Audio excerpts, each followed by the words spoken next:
அமைதியா இருக்கிறதுனா பேசாம இருக்கிறதுன்னு அர்த்தம் இல்ல. அது ஒரு மொழிக்கான பலம். அதிகமா பேசுறவங்க மத்தவங்க பேசுறத ஜஸ்ட் கேட்பாங்க. ஆனா அமைதியா இருக்கிறவங்க மத்தவங்க பேசுற வார்த்தைகளை புரிஞ்சுக்குவாங்க. இந்த உலகத்துல சத்தம் மட்டும்தான் அதிகமா இருக்கு.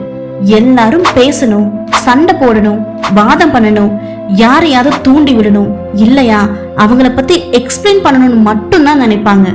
ஒரு சிலர் மட்டும்தான் சைலண்டா இருக்கணும்னு நினைப்பாங்க. அமைதியா இருக்கிறது அவ்வளோ சுலபமான விஷயம் இல்ல. கரேஜ் யார்கிட்ட இருக்கோ அவங்க தான் சைலண்டா இருப்பாங்க. நம்ம அமைதியா இருக்கும்போதுதான் நம்ம மனசு பல சிந்தனைகளை கொண்டு வந்து கொட்டும். சோகம், பயம், கில்ட்டினஸ், பழைய நினைவுகள், இது எல்லாமே வரும். ஆனா இந்த யோசனைகள் எல்லாம் உங்களால ஓவர் கம் பண்ண முடியும். அதுக்கு வெப்பன் சைலண்ட் தான். சைலண்ட்னா சத்தம் இல்லாத இடம்னு அர்த்தம் இல்ல. அது உங்க மைண்ட அமைதியாக்குற நேரம். அதுதான் உங்களோட உணர்வை தொடங்குற இடம்.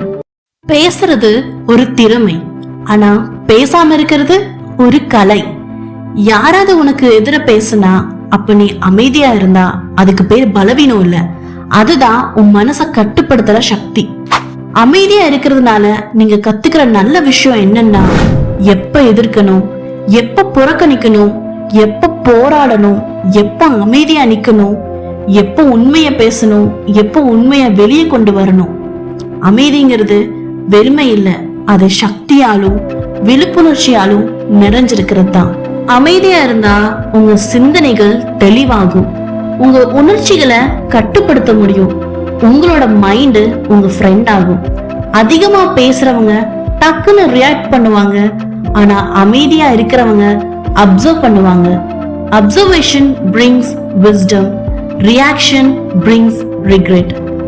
அமைதி நமக்கு கத்து கொடுக்கிறது என்னன்னா பொறுமை, டிசிப்ளின், இமோஷனல் கண்ட்ரோல். அதிகமா பேசுறவங்க அட்டென்ஷன் வேணும்னு தான் நினைப்பாங்க, அமைதியா இருக்கிறவங்க தான் பீஸ் வேணும்னு நினைப்பாங்க. சைலண்ட் உங்களுக்கு ஒரு இன்னர் ஸ்ட்ரென்த் கொடுக்கும், உங்களோட ஆறாவை பயங்கரமா பில்ட் பண்ணும்.